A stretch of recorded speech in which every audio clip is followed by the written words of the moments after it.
Wa salam, wa salam Allah, wa rasulallah. First of all, I'd like to apologize to everyone for being late with my class today. Subhanallah, this class is normally held at 6 p.m. Eastern Standard Time, but I fell asleep and I didn't wake up until late. So, but alhamdulillah, at least Allah did put my soul back in my body. At least I did wake up. And so the show must go on. As they say in Hollywood, the show must go on. So we're going to continue with our class for today. This is our Ramadan prep series, and that's why we can't afford to miss a class. We cannot afford to miss a class because Ramadan, time goes on. Ramadan will occur next week. Next week, this time, we will be fasting. So we have to make the preparations now. And we already went over some of the basics about fasting, the things that we need to understand, the obligation, the virtues. And we're going to revisit all that stuff again next week.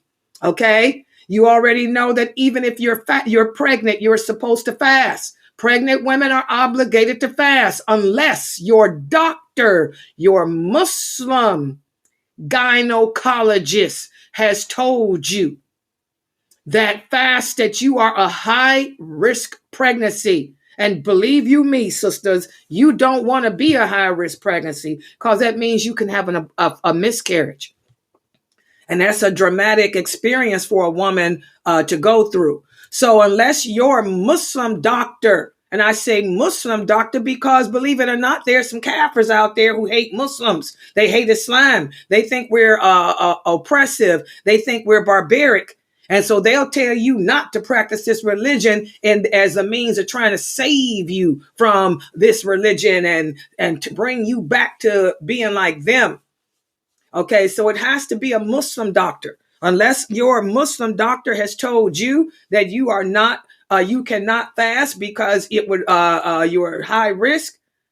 You sisters that are pregnant still have to fast. And I hope this is clear to everyone. Because you don't want to say you didn't know because you heard it from me. So now you know. And remember, we're held accountable for what we know. If you didn't know, that's one thing. But you sisters do know because you're hearing it live from me. So pregnant women have to fast too. We understand that unless you're a traveler, if you have to go on out of town for your job, one of the brothers sent me an email saying that he's an engineer. And he has to go out of town next week. And what does he do? You can break your fast. That's a concession from Allah. And as the Prophet Muhammad sallallahu alaihi wasallam told us, we need to learn to accept the concessions of Allah. Okay, so if you're traveling, you break the fast and you make those days up later. And we also have discussed, and everybody here should understand too, that there are some of us who fall in the category of having to pay the ransom. What does that mean? Say, for example, it means that, you have a sickness, a chronic illness like I have, such as GERD. I'm going to use my disease as an example. GERD. Does that mean that I don't attempt to fast at all? No. GERD flares up and it flares down. I'm on medication. I take Nexium. I take it in the morning. And if I need to take it at night, I'll take it at night too. I only need one a day because mine is under control. But when it flares up, I got to take two. Okay, so what does a person like me do? When Ramadan begins, I make my intentions to fast and I start fasting. But if during the course of the day, my GERD flares up, and I am forced to break my fast, then I have to break my fast. But I have to write that day down as a day, to be made up. And how do I make it up? Well, since GERD is a chronic illness that flares up when you go without water. That's the thing with GERD. We have to keep it moving down, or it's going to come up because we have a little hole in our esophagus. Okay? Yeah, that's it. We have a hole in there. So what goes down in your intestines can come up out. So that's why you will see people with GERD drinking lots of water, drinking a lot of tea and stuff like that, because we got to keep it moving down. So I can't make up that day by trying to fast again, because the fasting is what agitates it. So in that case, I'll pay a ransom. I pay a ransom. I fall in the category of a ransom, but I have to attempt to fast first. Because like last year, I made it I did 7 days of fasting. I was so proud. I was able to fast 7 days without interruption. Sans arrêt. Okay. And I was so proud. Okay. So, but I had to pay ransom for those other days. Okay. So if you got a chronic illness that is agitated by the fasting, that the fasting will cause it to flare up, these are the people that fall in the category of not having to make the day up by fasting, but by paying a ransom. Another example, what's another illness that flares up? Say, for example, lupus. If you have a sickness like lupus, these people try to fast, but if the fasting causes their lupus to flare up and they have to break that fast, then they pay the ransom too, because lupus is another example of a chronic illness that flares up when you go without ingesting something. It could be medicine, it could be food, water, or whatever. What about arthritis? What about rheumatoid arthritis? Rheumatoid arthritis. Arthritis is another example of a chronic illness. But does that have anything to do with you fasting? No. So people with arthritis fast. We have to try to fast. I got arthritis too. We fast. Okay. But say, for example, you're fasting and it's your arthritis acts up in your back because of the weather, the rain, or it's cold.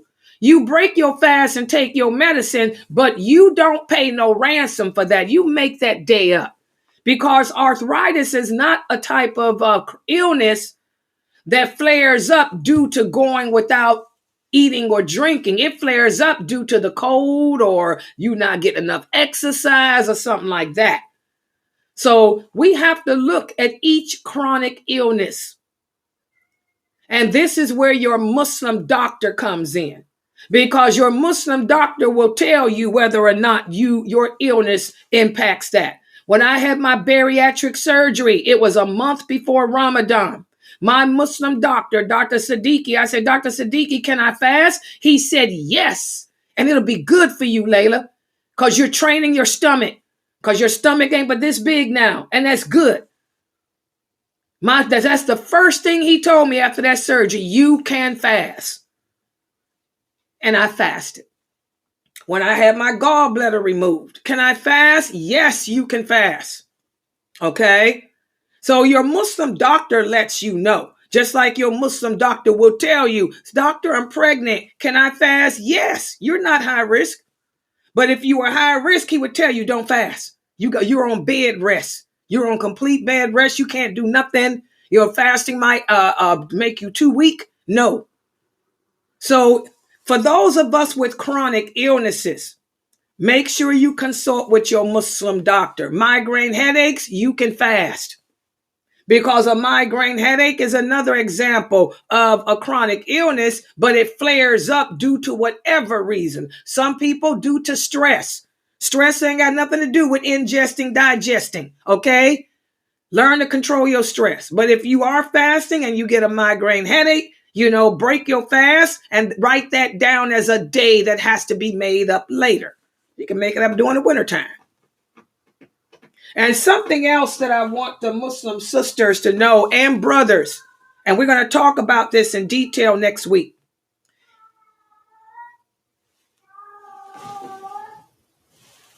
Karen, boy, y'all hear that cat? I don't know what's up with that. But it's always Karen. When I teach a class, y'all know he got to act a fool. I don't know what that's about. That's Karen. But anyway, we're going to talk about this next week. Keep a record of the days that you have to make up, because should you die without making those days up, your family can make them up for you.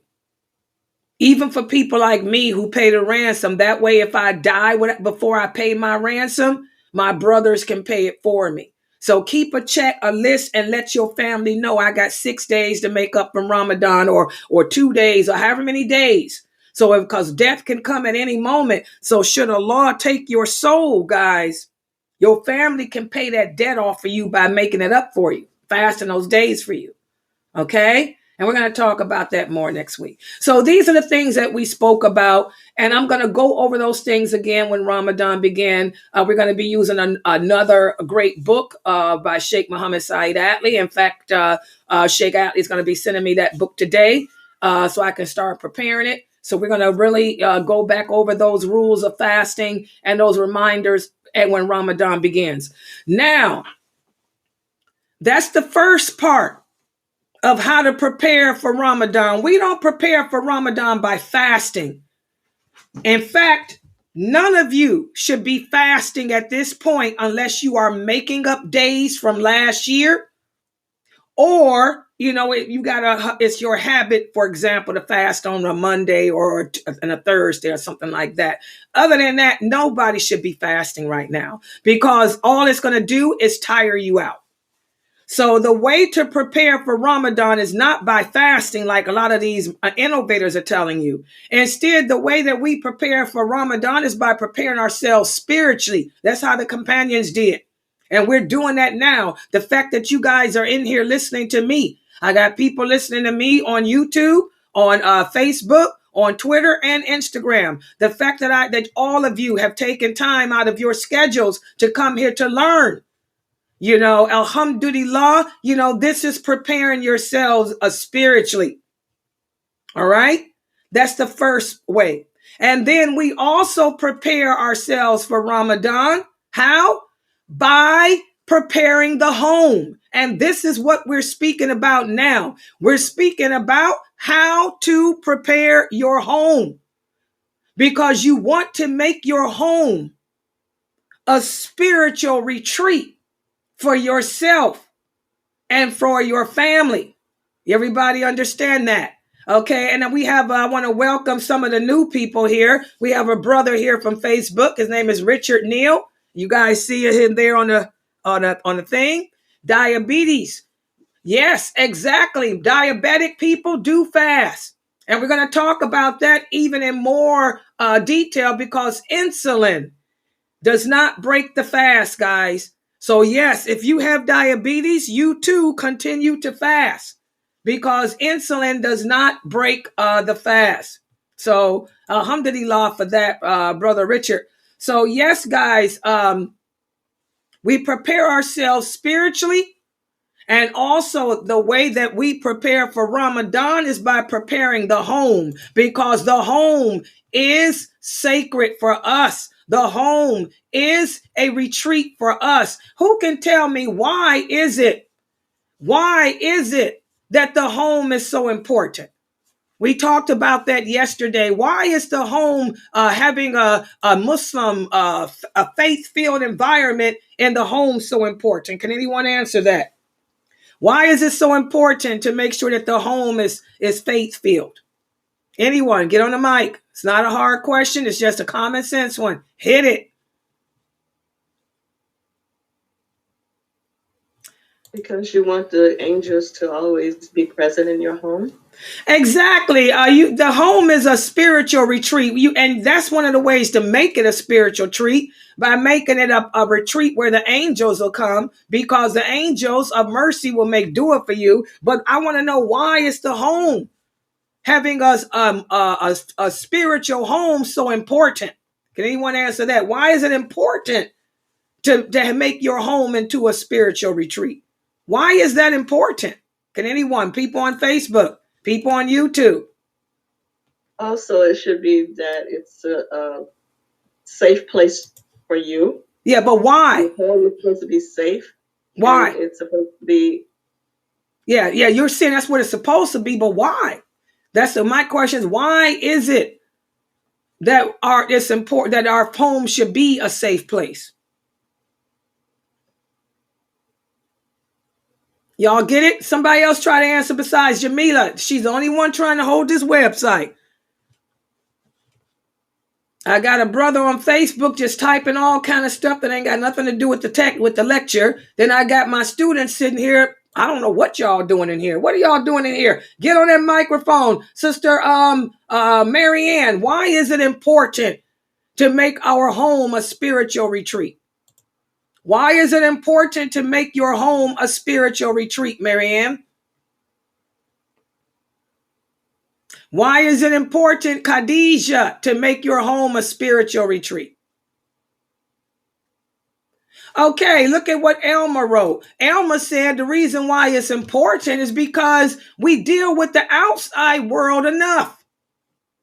We go through enough problems dealing with the outside world. We have to have a place to retreat to relax, to revive ourselves. And the home should be that place. Good job, Elma. Anyone else? Okay, also, look at what Laylee wrote.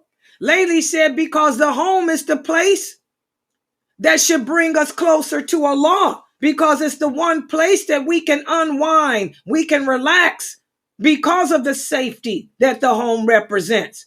Because of the safety and security of the home, we should be able to get closer to Allah as we revive and relax. Okay, anyone else? Zoomers. Both of mine were just said. Okay. Sakina, why is it that the home should be a place of security? Because, yeah, exactly. She said, yeah. Why is anyone else? Oh, yeah. Okay, I didn't want to call out. Yes, the home is a place to not have spiritual and physical attack. And you do the things that you're supposed to do to keep your home safe from spiritual attack. Like when you're out in the street and you seek refuge when you step out, that's because the shaitan is roaming around out there. But in your house, if you do what you're supposed to do, like not have pictures up, remember Allah, not doing haram activities, music, and those things, it keeps your home spiritually safe. Okay, but why? That question, y'all giving me the benefits of it. I want to know why. Look at what Norto wrote. The Facebookers, y'all doing so good. Norto said the reason why the home should be a spiritual retreat is because the Prophet sallallahu alaihi wasallam said, if you make your home a resting place, then you won't need to go outside and sin. You won't be tempted so much. Exactly. All the fitna is outside, guys. Outside. That's where all the fitna is. If you make your home a spiritual retreat, you won't be tempted to go outside the house and get off into all that filth. You'll be comfortable in your own skin, as they say. Why is it that a person like me, one of my family members asked me just yesterday, why do you spend so much money on your apartment, decorating it, making it? Because I know, as Allah says, your home is better for you. The more beautiful and comfortable I make my home, the less I want to go anywhere. Why is it that I haven't used my timeshare yet? My knees are okay because I made my home so beautiful and so comfortable that my timeshare can't get me what I ain't already got. I got the granite cabinets. I got the rain showers. I got the wood floors, and I got the beautiful patio view and all of that. So, I'm so comfortable at home and so safe in my home that I'm not even tempted to go on a vacation. I want to go see the mountains. Y'all know I'm always talking about those mountains. But that's all I miss is the mountains. My beautiful timeshares I have all over the world, they're beautiful in the inside, high class, but so is my apartment. My home is high class. I got the island. I got all that, the modern appliances, the modern life. I could do an HGTV show. Okay?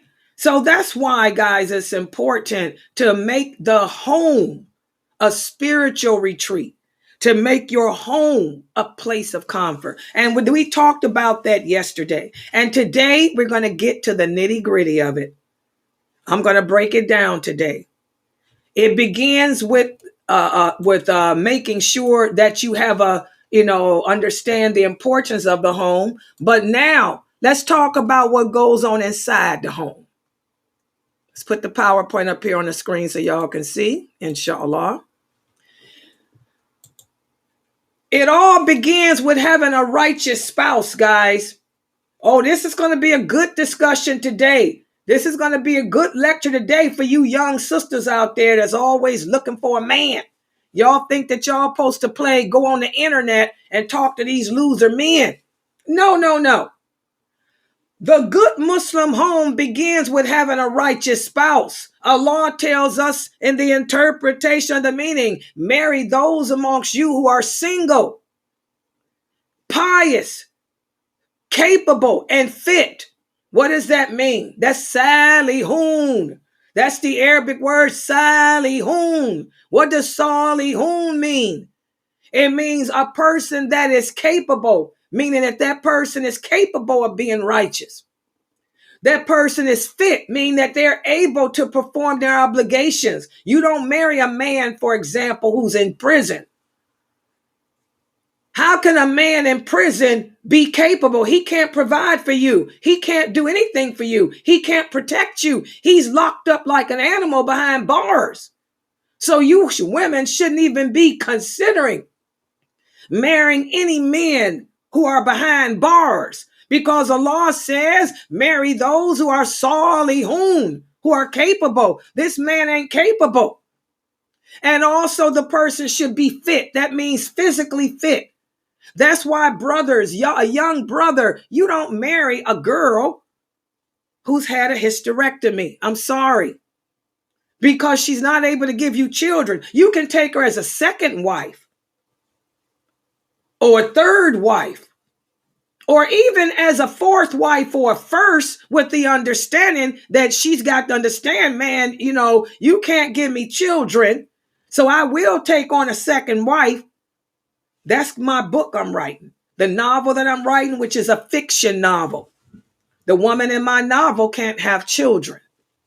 Okay? So she has no problem understanding that her age, because she's an older woman in my book, okay, marrying a younger man. She understands and she lets him know that I already know that because of my age and I can't give you no children, that you have the right to take on a second wife who can give you that. I'll be able to give you what she can't give you, which is direction. Hello. Keep it real. We old women still got it too. Okay?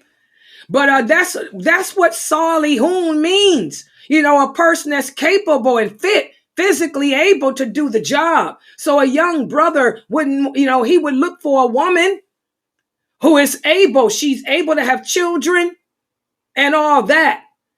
A woman would look for a man that's capable. That means he can provide and maintain me according to the way my father did. That's why your father is involved. Your father is not going to marry you to a man that cannot provide for you the way he has. Okay? So Allah tells us what to do in the Quran, but we don't do it. We don't listen to him. And whoever you marry, if you women are looking for a husband, your husband is the head of your household. And it's the job of the head of the household to make sure that the environment is filled with Islam. So that's why he has to be pious. He has to be a man that knows his religion, who prays, who has a beard. If he doesn't have a beard, he's letting you know that he's not righteous. If he's trimming his beard, he's letting you know that he ain't righteous. Because the man cannot even trim the beard. I don't care what somebody tell you. What did the prophet say? He said, trim the mustache, leave the beard alone, period. But you got these men with these short beards all trimmed and groomed. He ain't righteous for you. And that's why your father's going to say he don't fear Allah. He's openly sinning. So why would I marry my daughter to this loser? Hello, he's a loser. So this is what we look for. Salihun, a mate who is pious, fit, and capable. For the woman, she definitely needs a pious, fit, capable man because he's going to be the head of the household. And for you sisters, I have a lot of women that are single because unfortunately, many of you didn't follow the guidelines of Islam when you got married. And because you didn't, you married a loser who ended up getting you pregnant and y'all ended up not making it. So now you got children and you ain't got no husband and you the head of your household. Well, it's time for you to get salihun because you're the head of the household. You have to be pious. You have to be capable. You have to be fit to lead your children, to guide those children that you had by those loser men. Should listen to daddy. Father knows best, sisters. That's why we don't fire them and replace them as our guardians. I don't care if your father's a drunk. I don't care if your father don't pray. He knows best because it's called unconditional love. That ain't no other man on this earth is going to give you or have for you life. Okay. So, and for the men, the prophet talked about you brothers too. Because he said, just like the women, instead of looking for salihun, pious, capable men, they're doing something different. Well, he called you brothers out too. He said a lot of you brothers marry women. Some of you marry her because of the money she got, thinking you can take that money from her. Or you marry her because she come from a good family. Or you marry her because she's beautiful. And some of you will marry a woman because she's religious. He said out of all those 4 different reasons that men look to marry a woman, choose the one who is religious. That's better than any of that other stuff. Money, Allah giveth and taketh away. Beauty, it dies over time. But religiousness, a religious woman, that's the best thing that any man can have because guess what, guys? Behind every great man, there's always been a woman. The woman behind Abraham was Sarah. The woman behind Moses was his wife. The woman behind Jesus was Mary. And the Prophet Muhammad sallallahu alaihi wasallam, when he began his mission, the woman behind him was Khadijah. After she died, the woman behind him was Aisha and Salama and Zainab. He had a lot of women pushing him. Okay? Aisha, spiritually. Salama, strategic warfare. Zainab, the simple, beautiful pleasures of life, such as honey. Okay? So if you look at the famous men in history, even today, there's a woman behind them somewhere. You may not know who she is, but every man got some woman. If he's a great man, he got a woman behind him driving him. So you brothers, the prophet is telling you, don't look at that beauty. Don't look at that money. You look at her, how religious she is. Does she understand what it means to be a Muslim? Is she proud to be a Muslim? Where's her allegiance? Is it to Allah, to the prophet and the believers, or is it somewhere else? Okay? Does she perform her obligations? Does she even know what her obligations and duties are? Will she fight for this way of life? You know, y'all look at that type of stuff instead of being duped by this other stuff. A lot of men today look for weakness. Unfortunately, there's a lot of men out there who look for weak women. And they wonder why they have weak children. Why their children grow up and don't practice. You should have married that strong religious woman and not that weak woman that didn't know anything. Listen to what the Prophet sallallahu alaihi wasallam said. He said, let every one of you have a thankful heart, a tongue that remembers Allah, and a believing wife who will help you in your strife for paradise. You want a woman that's going to encourage you to get up and go to the mosque and make your fajr. You want a woman that's going to encourage you, to take a break from your job and go pray at the mosque. You don't want some weak woman that doesn't know anything about Islam, who's just going to sit there and won't encourage you to do anything because she don't know anything. That's why I don't understand why you brothers would marry a non-Muslim woman. How is she going to help you towards anything? Okay? So, formulating the faith-filled environment begins with your spouse. It's upon you as the head of the household. This Ramadan starts next week.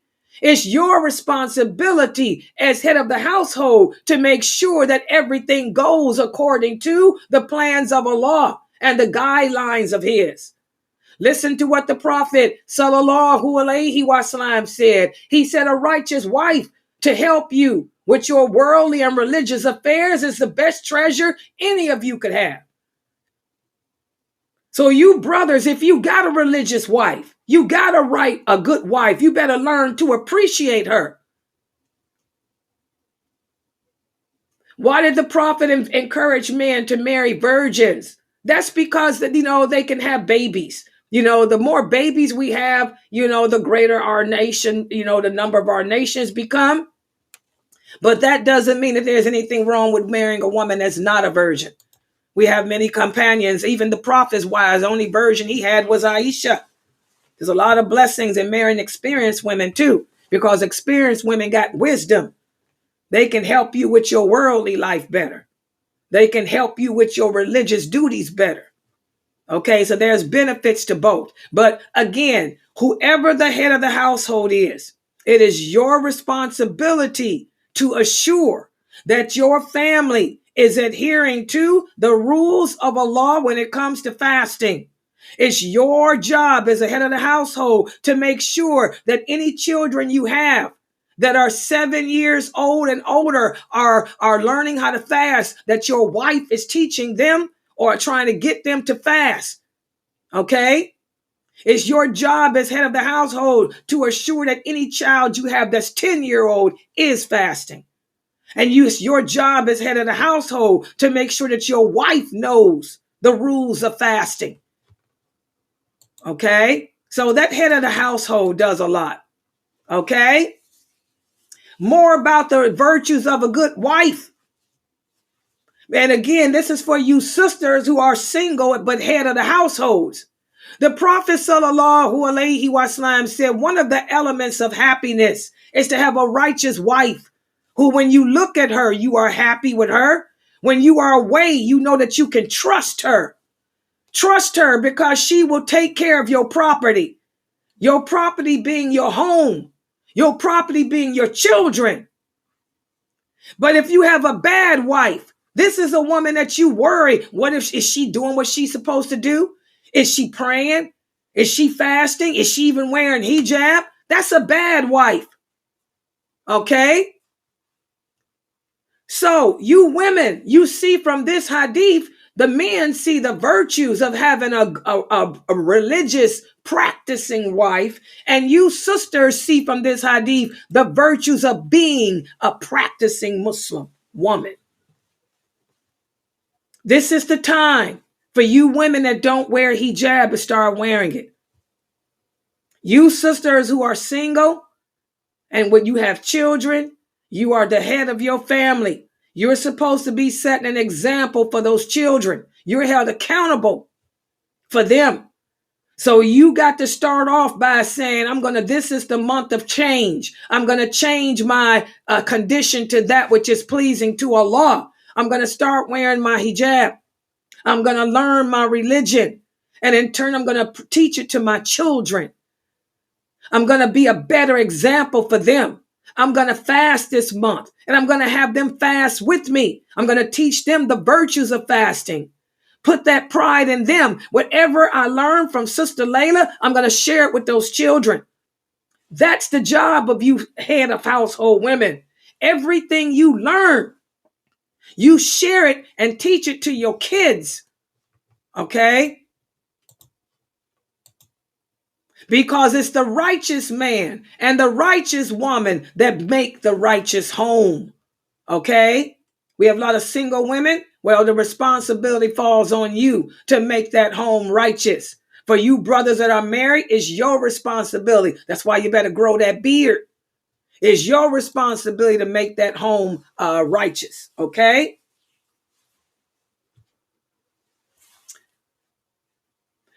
Allah tells us in the Quran a verse here. Allah says in the interpretation of the meaning that we cured Zachariah's wife for him. This is a statement of the Quran that many people ask me about. What does Allah mean when he says he cured Zachariah's wife? Well, what did Ibn Abbas? Ibn Abbas was one of the first scholars of Islam. He said that this verse meant that she was barren. She couldn't have children.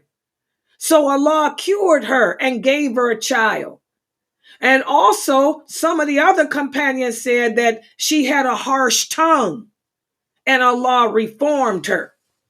What do we learn from this beautiful verse of the Quran from Zachariah and his wife? That it's the job of the head of the household to reform those under his care. Okay? If your wives are not wearing hijab, it's your job as the head of the household to make her wear it. She has to wear hijab, brothers. If your wives are not praying, it's your job as head of the household to make her pray. For you women that are single, raising children on your own, it is your job as head of the household to make sure that your daughters over the age of 7 are wearing hijab to school every day. It's your job to make sure that your boys are learning how to pray properly. And they're learning how to be men. Okay? The head of the household's job is to reform those under his care. Zachariah, Allah cured his wife. Okay? And Zachariah was a reformer of his family. So a lot of people will ask, well, Sister Layla, how do we reform our families, our family? Well, pay attention to the way they worship Allah. For you brothers who are married, pay attention to how your wives pray. Make sure that they pray properly and your children pray properly. For you single women who are the head of your household, make sure that you know the correct way to pray and make sure that your children know how to pray. We had a woman ask the question on my Islam Q&A show. She wanted to know, how can a single woman, teach her sons to pray? I told her, you teach them to pray outside the prayer because a woman cannot lead a man in prayer. So you teach your sons the Fatiha. You teach your sons how to perform the prayer. They don't have to pray with you to teach them. You teach them outside the prayer how to perform the positions. So the way to reform or guide those under your care in the home is pay attention to them. You got to pay attention to them first and foremost, and then correct them. You want to encourage them to pray at night, even though the night prayer is not an obligation upon us. You want to encourage your family, to make at least one rakat after Isha. You want to also encourage them, as Sheikh Atlee was saying, to read the Quran. The Quran, what is it about Ramadan? And we're going to speak about this in detail next week. Ramadan is the month of the Quran. What does that mean? It's the one time of the year that we spend more time reading the Quran. Why? Allah wants us to read the Quran so we don't forget it. We don't have to read the Quran during Ramadan, but this is the one time of year that we do try so we can keep it alive in our heart. We don't end up like the Christians and Jews having forgot it. So that's why you want to encourage your kids this month, your wives, your family members, to read at least one verse each day. You want to encourage your children and your wives to remember Allah more. This is all reforming. We say, and we're going to talk in detail about it, how Ramadan is the month of change. I tell you guys, there's no such thing as a new year in Islam. We don't have no Islamic New Year. This is garbage. The year is January 1st, whatever year it is. That's when the year begins. Okay? If there would have been a new year in Islam, it would have been Ramadan. Ramadan would have marked the beginning of the new year for us because it's the month of change. It's the month of reformation. It's the month of the Quran. It's the month of new beginnings. So that's why we take the time during this month to reform ourselves, to reform our families. Everybody get that? So you want to encourage your families, those under your care, to give in charity. So you have to observe those under your care. Pay attention to them. This is the month you pay attention and see what their weaknesses are, what their flaws are. Watch how they pray. How are they spending their time? Are they spending their time doing Robobox and Xbox? Or are they taking some time out after school to read the Quran, to study the religion? Have them join my classes with you.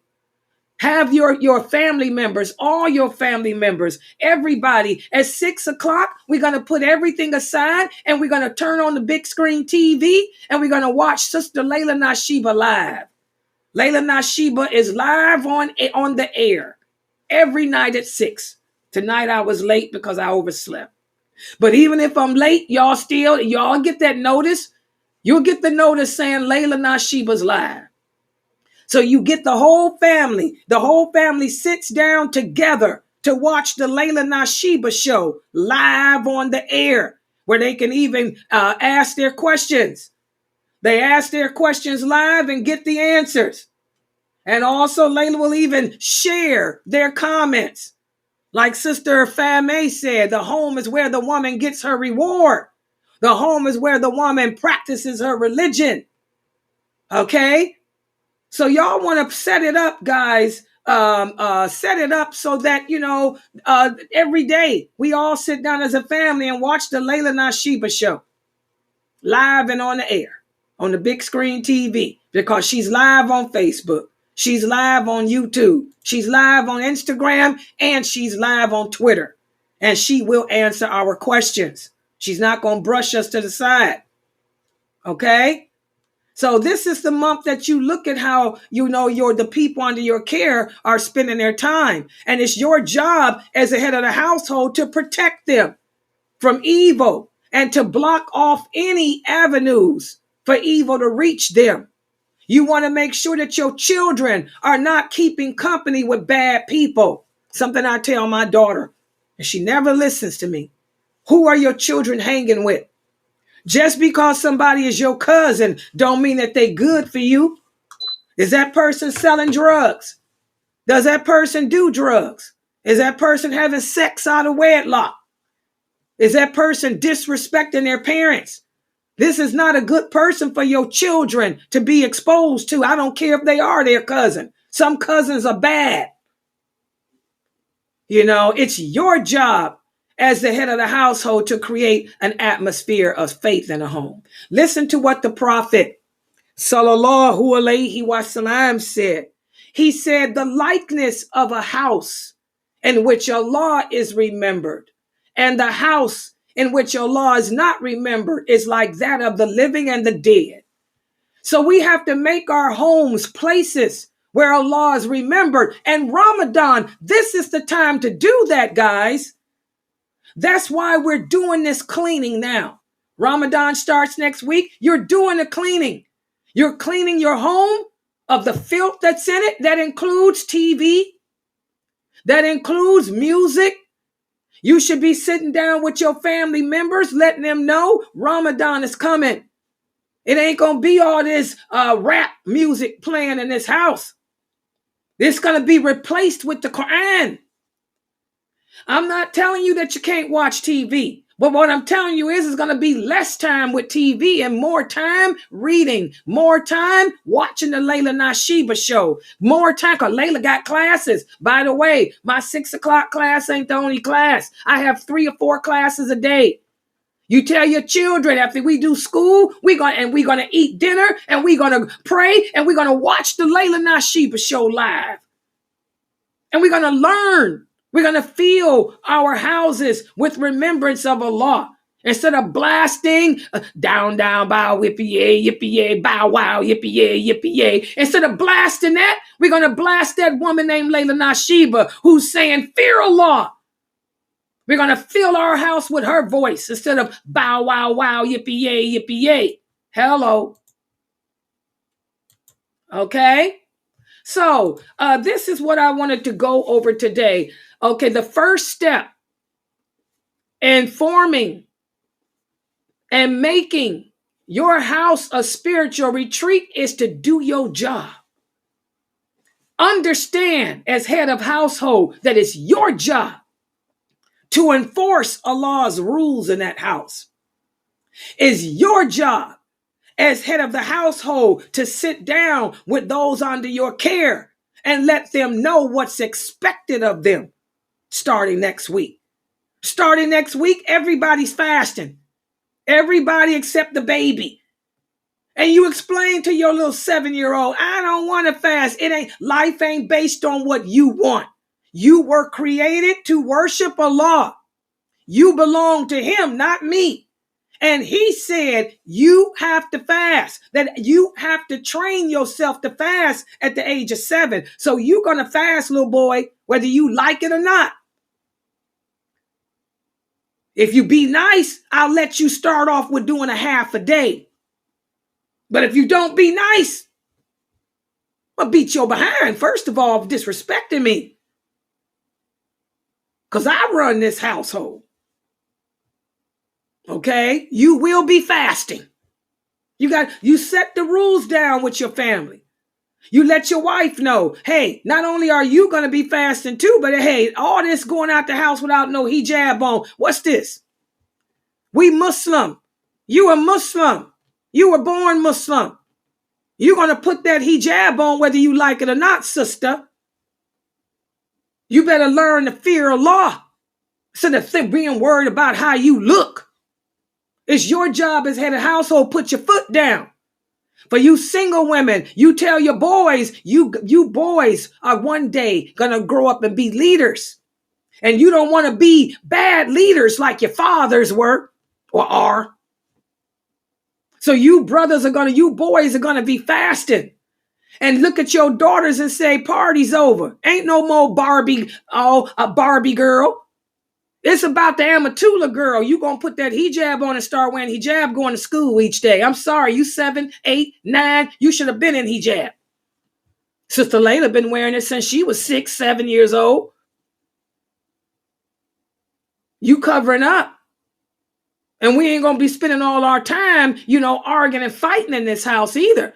We're going to put a schedule together. And that's what we're going to talk about tomorrow. We're going to talk about how part of establishing your home and preparing it for Ramadan entails putting a schedule and plan.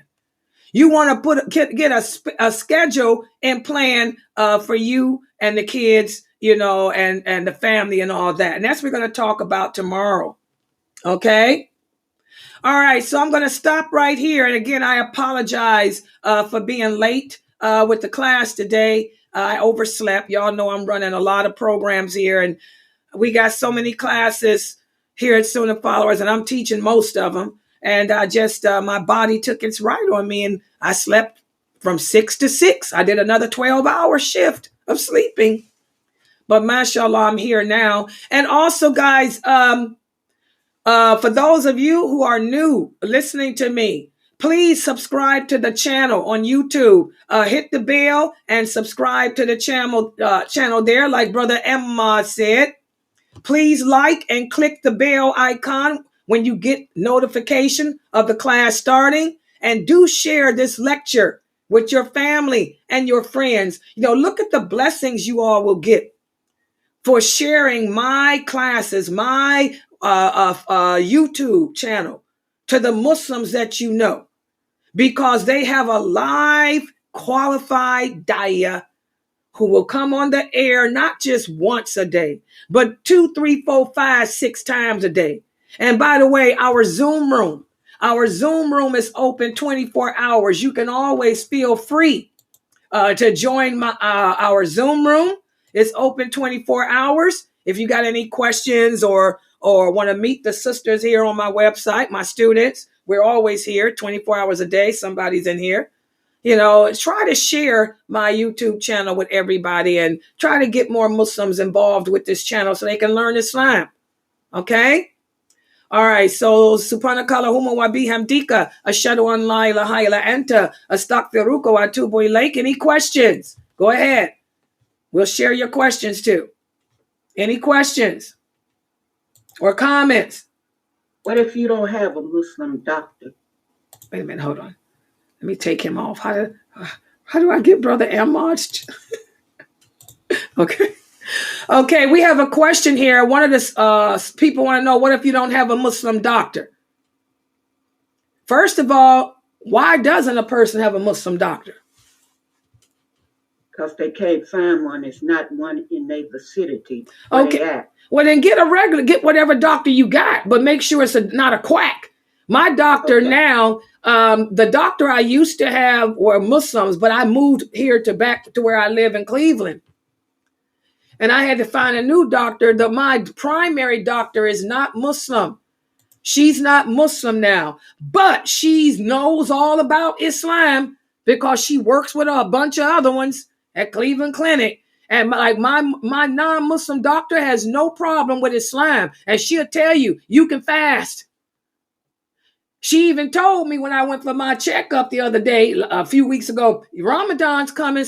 It'll be good for you because hopefully you can lose a little bit more weight, which will make it easier on your knees. A real doctor is not going to tell you lies about telling you, oh, fasting ain't good for you. They'll tell you fasting is good for you. And if you're pregnant, you have to fast. You know that you're not high risk. I'm sorry, sisters. You know darn well let me just get real. Hold on. We ain't recording, but we on the air. Let's keep it real. I got to do the sister talk. Wait a minute. Hold on. Let me hit the camera. I got to get it on the camera. Y'all know I'm getting ready to go on this camera. Hello. Wait a minute. Where's the caption? I'm sorry, y'all bear with me. I'm trying to work the camera right. Here we go. Hello, sisters. Welcome to Layla Nashiba Live. You know darn well you ain't got no high-risk pregnancy. You can talk that stuff to the male dawah who don't know nothing about women's bodies. This is a female dawah. Not everybody has a high-risk pregnancy. You walking around eating like it ain't no tomorrow. You still doing what you've been doing. You ain't sick. You just pregnant. So you fast. And it's good for you. Because like my doctor told me, maybe you'll lose a little bit of weight, which will make it easy on them knees. I'm telling you, maybe you won't gain so much weight where you end up with toxemia, which is high risk. And you end up walking like a duck, quacking and causing all kind of problems on yourself. Then when the baby is born, you so fat and obese because you thought you had to eat for 2 that your husband goes out and get another wife. Hello, keeping it real. Pregnant women, you have to fast. Unless you are high risk. And if you were high risk, you know it because you be on bed rest. Women, and for you male dawah out there, a high risk pregnancy, these are women who are fretting or on the verge of having a miscarriage. If your wife was a high-risk pregnancy, she would be just like Ibn Abbas's wives were. She would be just like Ibn Umar's wives were. Back in those days, a dark century, women had miscarriages a lot. She would be on bed rest. She wouldn't be able to move. It's a depressing 9 months because most of her time is spent sitting or laying down, not moving much because she may bleed. Oh yeah. That's high risk. Blood coming out, which means the baby might be miscarrying. That's high risk. High risk is not a woman sitting there holding 2 sandwiches saying, I just don't feel good and I think I might end up getting sick and losing my baby. No, that ain't high risk pregnancy. High risk pregnancy is a woman that's bleeding, okay, and having cramps like she's about to miscarry. So the doctors put them on bed rest. Bleeding is not a good sign for a pregnant woman. It means we about to abort. That's high risk. Okay?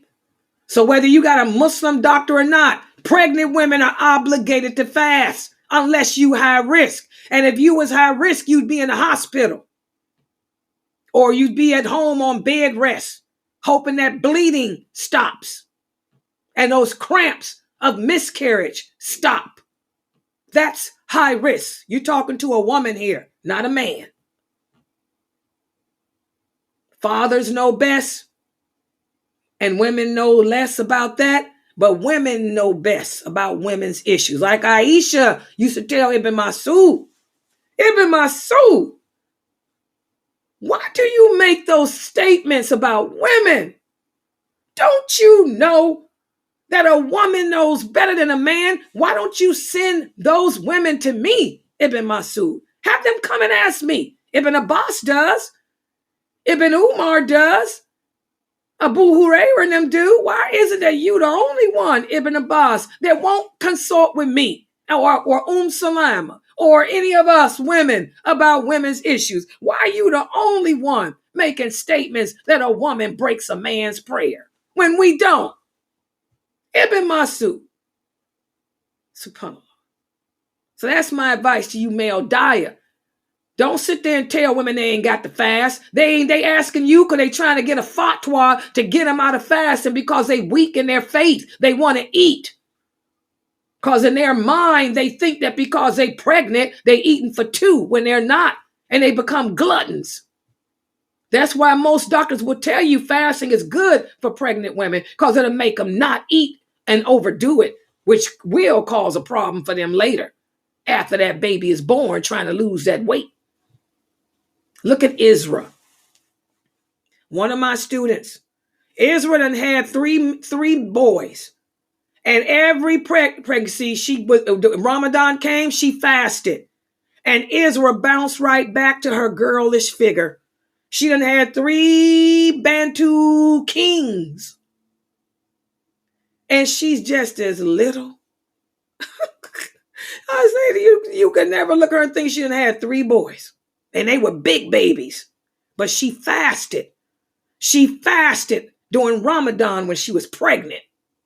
Hello. Learn from the women of the Sunnah. Learn from the women who live the Sunnah. Okay. Any other questions? Go ahead with them. Questions or comments? Go ahead.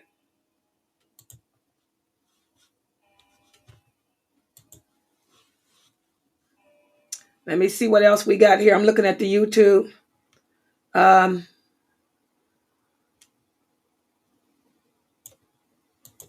Here's a statement from YouTube. I made up most of my fast, but the last one I made, I'm not sure if I did the intention. Okay, the intentions, Sister Elma, is nothing. The fact that you fasted is your intention. So what are you talking about the intention the right way? The intentions to fast do not entail saying any words. The simple fact that you knew that you had to make up your fast and thought you was going to do it, that was your intention. So your intention is probably not in question. So what are you questioning? The fact that you thought about fasting, that was your intention. So what do you mean you don't think you did it right? What do you mean you don't think you did it right? The fact that you thought about fasting, that was your intention. So your fast is good. Anyone else? Any other questions? By the way, Sister Fame is pregnant. She is 6 months pregnant. And as she says, she's looking forward to fasting this time around too. Fame fasted when she was pregnant with the last baby during Ramadan. And she felt good afterwards, I remember. And she's fasting again this time. And she's another one that bounced back down to her girlish figure. Okay?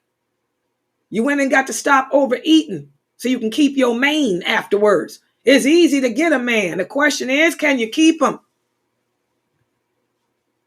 That's the problem. Can you sisters keep those men? You don't want to turn off fat and stuff because you done had babies and didn't fast. Yeah, any other comments or questions? Zoom, hit it. Nothing from Zoom? Hold on. Okay. All right, guys, let me remind everybody that we do have another class tonight. My Hadith class will be at 11 p.m. Eastern Standard Time. Inshallah, my Hadith class will be at 11 p.m. Eastern Standard Time. So please make sure that you guys get that, look out for that notice. And also, if you enjoy learning Islam in its truthfulness, with the understanding of those companions, please support this dawah effort. Click on that. You can scan the code right there and donate to keep our dawah effort live on the internet. It costs money to run these software programs, and that's where your donations go to, paying for all the software programs we use, the videos I have to make, also the servers, the bandwidth, the internet, all that stuff costs money. Yeah, so please support us at Sunnahfollowers. Any other questions?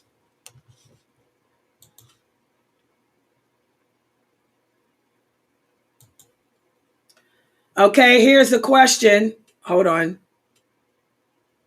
I'm trying to get her question. I thought I might fast tomorrow for Ramadan. Okay, do we have to make sahur? This is one of the things we talked about. If a person does not make sahur, does that mean that they cannot fast? Sister Elma, if a person does not wake up for sahur, does that mean that their fast is invalid, Elma? No. Your fast is not incumbent upon sahur. Sahur is eating. Fasting is to refrain from eating. So as long as you did not eat, then your fast is fine. So what are you? Yeah, so what's the question? You didn't wake up for sahur, so what? You had intentions to fast that night, didn't you? Before you went to sleep, your intention was to fast, right? You thought in your head that you're going to fast, right? Before you went to sleep, you said, I'm fasting tomorrow to yourself. Then you fasted. It doesn't matter about sahur. There are two pillars of the fast.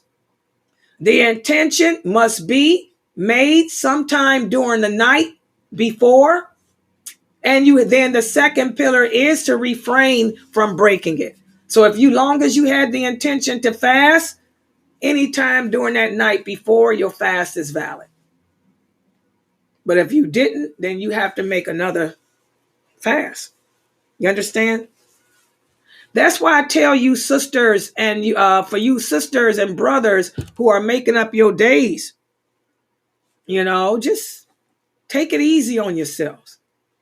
We make the religion so hard on ourselves. Yeah, we overthink. And this is what happens, guys. When Shaitan, your personal jinn, he looks inside your heart. And when he sees that you are strong in your faith, like you are, Elma, you're strong in your iman. When Shaitan looks and sees you're strong, he'll cause you to overthink it. He does that to Norto too. He does that to a lot of my students. And Elma's one of my best students too. A lot of you, as my students, you overthink it. Maliun does that too. That's Shaitan's. Just say, A'udhu billahi minash shaitanir rajim. Your personal jinn is mad. He's mad because you strong, Elma. Yeah. So he tries to cause you to overthink. Your fast is okay. Inshallah. You're good. Yeah. Any other questions?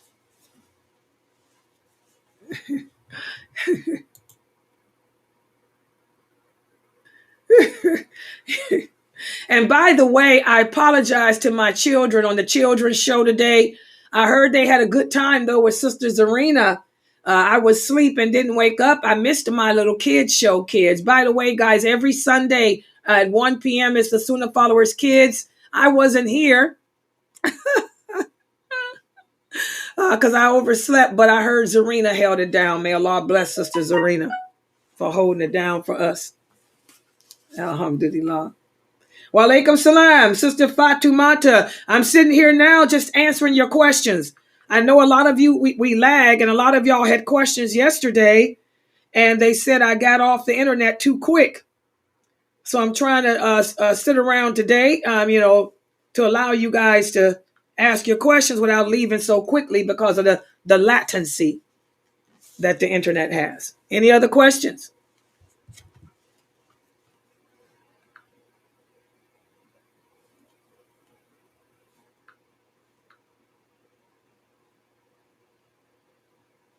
Yeah, go ahead with them. And Zoom, if you guys have questions, y'all can take the mic too.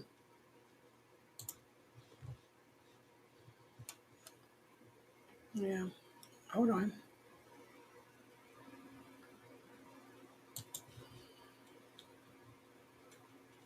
Oh, also guys, tomorrow I'll be adding this to the schedule on Mondays and Thursdays. And this is excellent since Ramadan will be starting next week. And Ramadan is the month of the Quran, of reading the Quran so that we don't forget it, like the Christians forgot their books. Mondays and Thursdays at 5 p.m. Eastern Standard Time. Brother Malik, who's from Casanafa. I can't pronounce it. Casanoka. Is that how you say it? From Casavoka. Casanoka? I don't know. He's in Sweden, but he's from Casanoka. Y'all know, he's from Albania. He's from Albania. He's going to be going over Jews Amma with you guys. This is our Quran practice for Dr. Asim's class. Dr. Asim wants everyone to review, starting with at the bottom and go to where we are now. So we're going to start with Fatiha and go up to where we are now, which is, what surah are we on? Al-Qari'ah. Al-Qari'ah. Okay, so from Fatiha to Al-Qari'ah. Okay, Brother Brother Malik from Casanova. I don't know. That country over there. He's going to be the one doing that class with us every Monday and Thursday. Dr. Asim gave him his permission Kosova. There you go. He over there where you are, Elma. Kosova. Yeah, there it is. He's from Kosova. Yeah, he's going to be doing the Jews Amma from Fatiha. Well, he's going to start with Fatiha, of course, and go all the way up to El Qari'ah. That's tomorrow from 5 o'clock p.m. Eastern Standard Time, Mondays and Thursdays. Brother Elban, his Arabic is pretty good. Dr. Asim said he's good. He can work with the beginners and the intermediates. But he can work with us, the beginners and intermediates. Yeah. Yeah. Any other questions or comments? Okay. Yes. Okay. Yes. During Ramadan, this is a question too. Every Ramadan, what I try to do, guys, is I try to keep my Zoom room open Well, it's open 24 hours anyway. But what I will do is try to be streaming live like I'm doing now. I'll try to keep it going 24 hours. So inshallah, starting next week, and I've been practicing it, I'll be keeping our stream open on YouTube, Facebook, and Twitter and Instagram 24 hours. And I do have enough moderators. As you guys can see, we get some bad people that try to come in here to our YouTube channel. But I got about 20. How many of y'all did I make? I got about 20 moderators. Inshallah, and this is what I'm going to be asking from you guys. You guys are going to have to spend some time here logged into YouTube, so y'all can keep your eye on the YouTube channel. So if I'm going to keep the stream going live for 24 hours, I'm going to need y'all to be in here to ban those people out like y'all did today. Because you see, even during my class, I had a couple of nonsense people come in here. But mashallah, you guys took care of them. Yeah. These Christians like this, they banned him. You guys see this dude here? He was banned from our YouTube channel. He came in here with his comment. You can look at his picture and see he's one of those Catholics. But alhamdulillah, he got banned. Then we had another one come in. Y'all see this one? Looking like Shaitan. Yeah, he got banned too. So I'm going to need my moderators to be strapped up for the whole month of Ramadan. I'm going to need y'all strapped up and hanging on when I'm live on Facebook. I'm going to need y'all on around the clock to get those Bible toters out of here. So y'all got to be strapped. Bantus, strap up, get them swords, and be ready with them swords to man the YouTube channel. And for my moderators on Zoom, y'all know to be strapped up too. Be logged in as a moderator at all times. Because once I ban them, they're banned from YouTube. What they do is come into the Zoom room. So y'all got to be strapped up at all times on Zoom room too. And just kick them people up out of here. Okay? Because this is Shaitan during the month of Ramadan. And try to keep the other people, AY and Amina Fresno, please try to make sure y'all give ops to other people in the Zoom room like I'm doing now. You always get Meliun opt up, Fame, Habiba. Keep them opt up. And Ifti, is Ifti in here? Yeah, Ifti. Now, but I don't think I can do nothing being no doggone, I don't think I'm nothing right. Not right now anyway, but I don't think we can do nothing just being co-host. Yeah, but when I leave out, when I'm here, I opt them up. I'm talking about when I'm not here. Because when I'm here, like I just opt them now. When I'm not here, though, that's when I need y'all to be awake and be strapped up, because then whoever I give host rights to can do whatever. Yeah, the host. Yeah, but y'all don't be strapped up. Y'all don't be in here. You always going in, undoing me, talking about I ain't strapped. Then you need to go back and do it. But y'all don't be here or don't be at the computer. The other day, I logged in and that idiot was in here talking crap, playing. Ooh, y'all weren't here. You know, I don't. Yeah, y'all. That's what I'm saying. I need y'all. But the host was, I think it was AY. AY was host. And no, she wasn't here. That was 3 a.m. We sleep. Oh. That's what I'm saying. We sleep. But alhamdulillah, I was awake. And I was watching that day I was watching Teen Wolf, and something told me to go check the website. And I logged in here. I'm like, who is this? He had a microphone. The one that was doing that talking in French. Girl, he was calling people all kind of names in French. He was having a field day in here, and using the name Anthony. He came from off of YouTube because I think Merard had banned him. Because he was banned. He got banned off of YouTube, and he came in here. Yeah, so and that's the thing. I need nighttime ops. Cause that's then Habiba. People in the daytime people. Yeah, Habiba's in Kenya, and Habiba don't be in here. And Habiba's awake during that time. By the way, Norto, y'all send Habiba a message and tell her I need her when she's awake during the daytime to log in here so I can op her.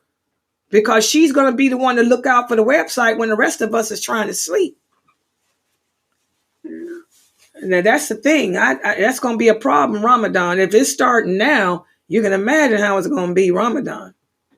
Yeah, gotta be prepared. Yeah, but that YouTube is horrible, like my daughter said. But mashallah, we got enough ops in there. They kicking them out. They coming in with they. They all in there banning them. Brother Ahmad. He had run.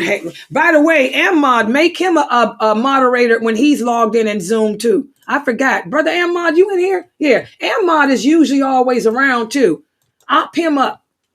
Yeah, keep him opt up as a co-host in Zoom.